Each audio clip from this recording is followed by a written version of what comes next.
नीलमताई विरुद्ध रश्मी वहिनी,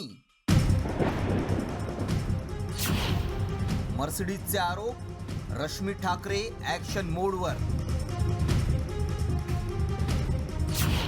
गोरेंना घेरण्यासाठी मातोश्रीवर खलबत.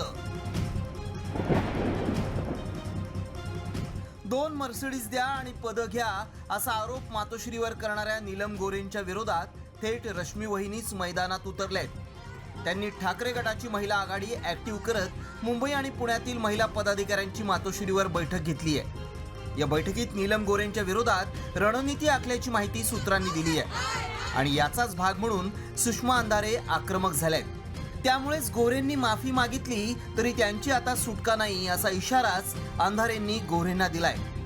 त्यांनी पक्षाची आणि पक्षप्रमुखांची प्रतिमा मलिन करण्याचा प्रयत्न केला आहे. सबब मी पक्षाची प्रवक्ता म्हणून, या महाराष्ट्रातला मराठी माणूस म्हणून नीलम गोरे यांच्यावर अब्रू नुकसानीचा दावा दाखल करत आहे. त्यांनी माफी जरी मागितली, नीलम गोरेंनी नाक घासून जरी माफी मागितली तरी आमचा लढा असेल. नीलम गोरेंनी ठाकरेंच्या कार्यशैलीवर टीका केल्यानंतर पुण्यातील महिला पदाधिकाऱ्यांनी थेट नीलम गोरेंच्या घराबाहेर तीव्र आंदोलन केलं. एवढंच नाही तर गोरेंच्या विधानाचे मुंबईतही पडसाद उमटले.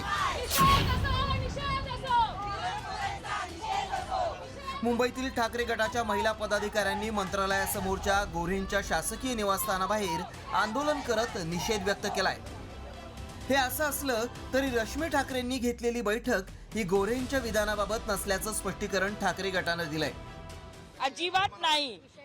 विषय पण झाला नाही. नीलम गोरे त्या एवढ्या मोठ्या नाही आहेत की त्यांच्याकरता उद्धवजी एक खास मीटिंग घेतील, एवढ्या मोठ्या नाही आहेत.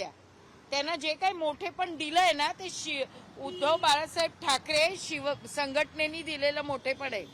गोरेंच्या वक्तव्यामुळे दोन्ही शिवसेनेतील संघर्ष टोकाला जाणार हे निश्चित.